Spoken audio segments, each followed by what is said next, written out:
So,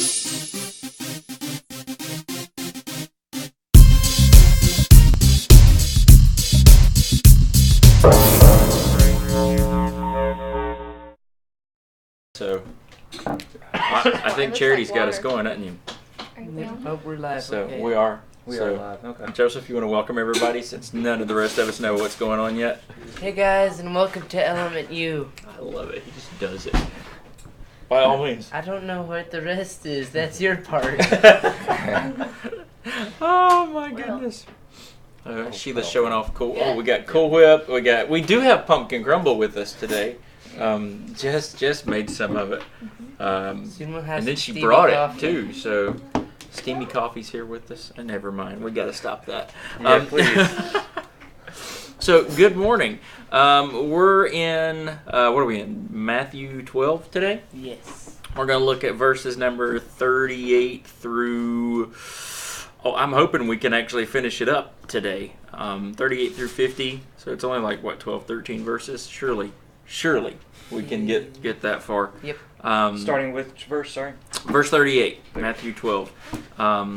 So everybody's kind of, I think Sheila and Isaac are headed this way-ish.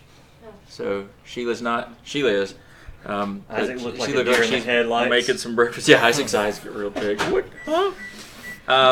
So I'll read verse number 38, and then you guys tell me what kind of jumps out at you here. Then some of the scribes and the Pharisees answered him. Of course, this is where Jesus has been talking, so they respond to Jesus here. And they answered him, saying, "Teacher, we wish to see a sign from you." But he answered them, "An evil and adulterous generation seeks for a sign. No sign will be given to it except the sign of the prophet Jonah.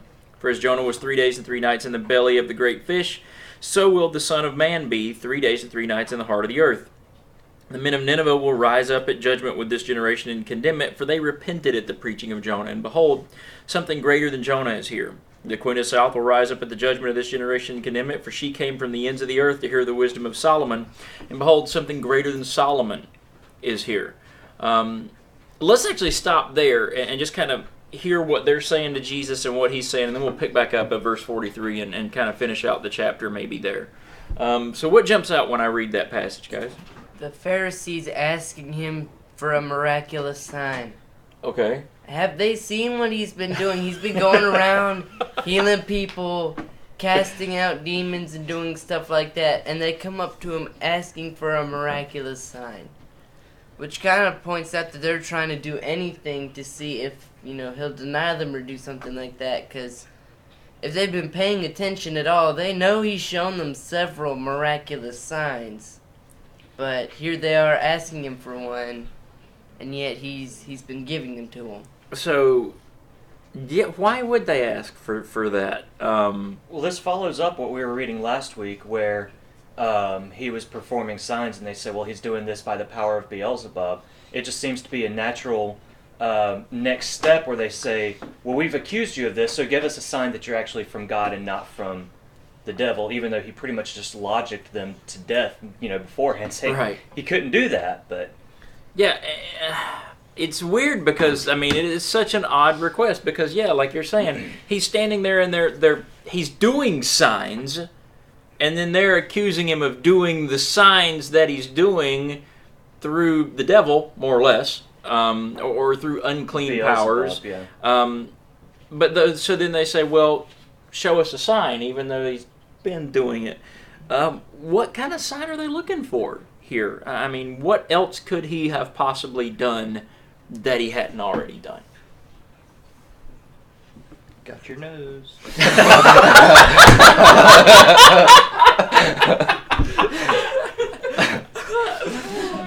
That's it for ElementYou this morning. Thank you. We'll see you next week.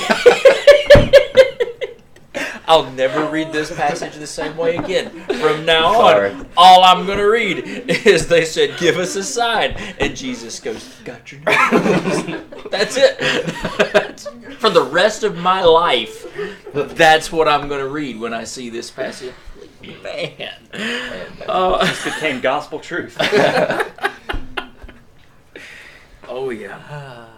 Well, they call him teacher, which we've already seen where most people have started referring to him as Lord, which the word there can be akin to God from the Hebrew and Jewish people when they referred to God. They didn't want to write out his name, so that every time, like in the Old Testament, when you see the word Lord with all caps, it's the word Adonai, where they replaced the Yahweh or the God's name with that. And people have started referring to Jesus as Lord, meaning master or supreme master.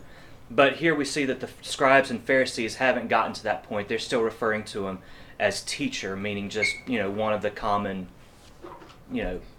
teachers, not as anything special, not a person with any real authority outside of just book knowledge.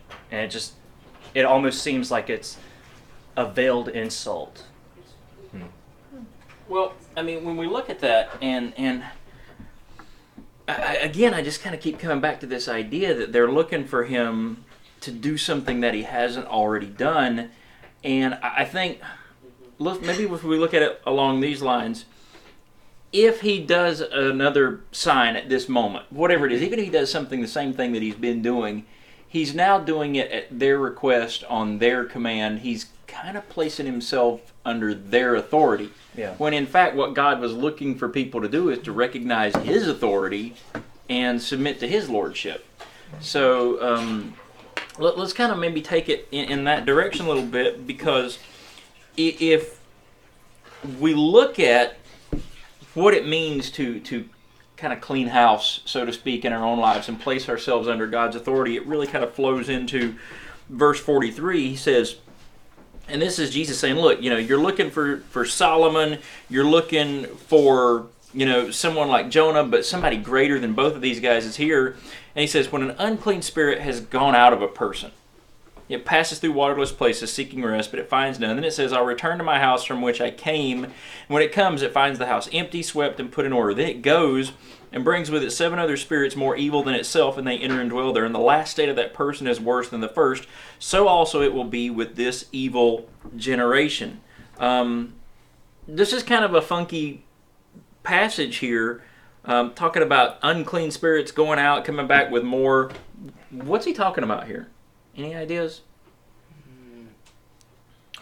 I mean, if it's to be taken literally, it's talking about the behavior patterns of. I mean, he's basically trying to point out, if I'm reading this right, that nobody other than the Christ could have done this, or nobody. I mean, no one of an pure power could have done this.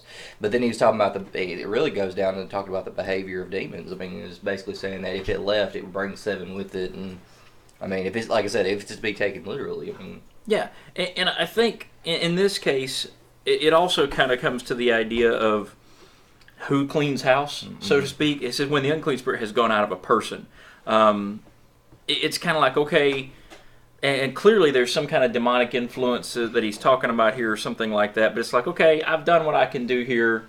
I'm going to leave this guy alone for a little while. I'm going to go do my own thing. And then the guy's, boy, life got a little bit easier there, and I've done this on my own. I've got, I'm back where I need to be. But then when he comes back, let's put it in a more modern understanding, okay? Because I know some people get kind of freaked out when we talk about demons and spirits and stuff like that.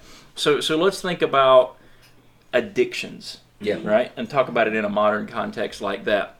If you got somebody who's a drug addict or an alcoholic or something like that, and they try to live a clean life in their own power, that you usually try to compensate it by replacing one addiction with the other. Right.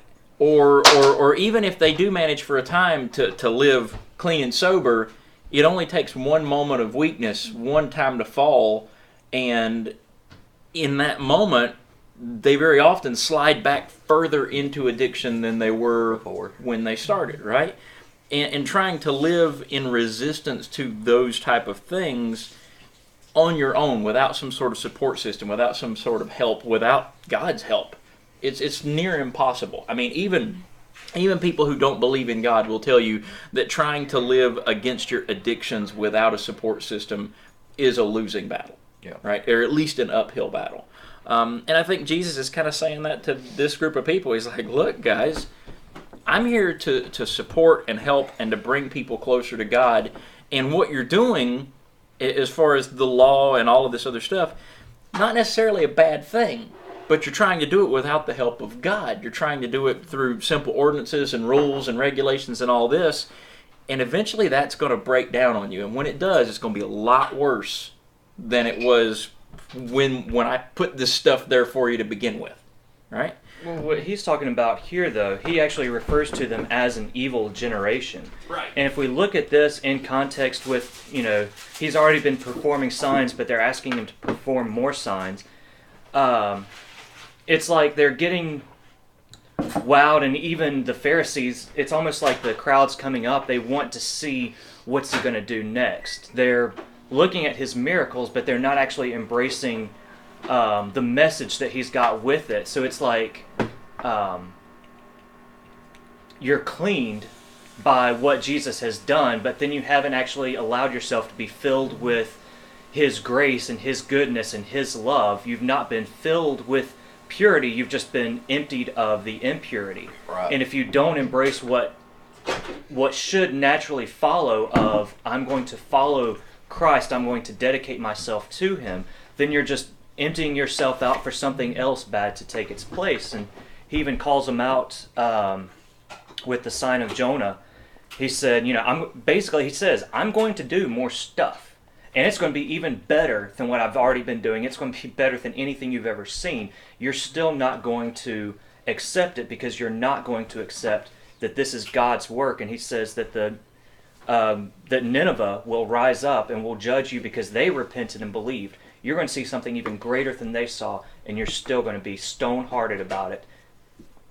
You're cutting yourself off. Right. I mean, and they say, give us a sign. And he says, well, you're not going to get any sign other than Jonah, right? Because like Jonah was in the fish, right? And of course, now let's do a little bit of scientific aside here. We see it called a whale. We see it called a fish, and there's actually some debate. Does the Bible contradict itself when it calls the whale a fish? Well, I'm looking at it like this. This is Jesus. If Jesus wants to call a whale a fish, I'm good with that, right? Because he made it, after all. But then also, he's not using modern scientific classification systems. Our classification to call a whale a fish came well after this passage of Scripture, right? He was saying if it's got fins and it swims, it's a fish, right? So big fish. Well, and Joshua also says the sun stood still in the sky. Well, that scientifically doesn't work. It doesn't mean that that's not something that happened. Right. So, or it was how it was understood. It's how they understood it. Yeah. Well, and certainly God can make the sun stand still, and if God can make a fish, True. so he made all these things. He's in charge. So if he calls it a fish, call it a fish. If we turn around and use a different system of classification later, then that's fine. But the point here is Jonah shows up at Nineveh, covered in offal, and stinking to high heaven, and they listened to him, right? Because they're like, wow, this guy was in a fish for 3 days. And he's preaching the message of God. We should probably listen to him. Mm-hmm. Jesus is saying, I'm going to die. And 3 days later, I'm going to come back from the dead.